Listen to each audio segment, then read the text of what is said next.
Isinagawa po ang makasaysayang serenata na koronada sa Minor Basilica of Our Lady of the Rosary of Manaoag bilang bahagi po ng pagdiriwang po ng ika-100 anibersaryo ng canonical coronation ng Mahal na Birhen ng Manaoag.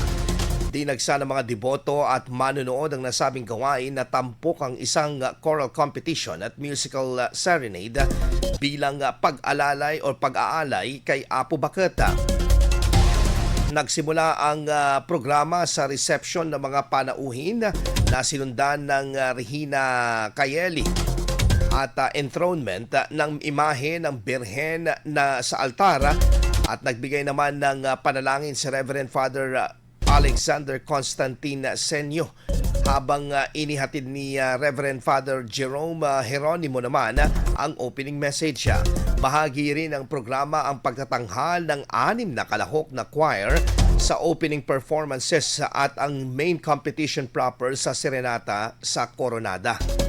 Itinampok din ang awiting himno ed pamalanget na Maglorian Virgen ed Manaoag, ang orihinal na himno noong 1926 canonical coronation.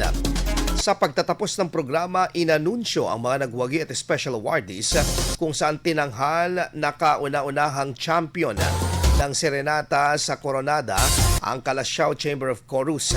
Kasunod naman ito ang Champions Encore at farewell rites ng imahe ng Birhen. Nagbigay naman ng mensahe ng pasasalamat si Reverend Father Felix Legaspi III, ang rector ng Basilica, bago tuluyang isinara ang programa sa pamamagitan ng awiting Mabuhay ang Manaoag, ang opisyal na himno para sa 2026 Centennial Celebration. Ang nasabing aktibidad ay isa lamang sa mga tampok na kaganapan bilang paghahanda sa mas malawak pang selebrasyon ng sentenaryo ng Coronation of Our Lady of Manaoag. IFM News. IFM News. IFM News.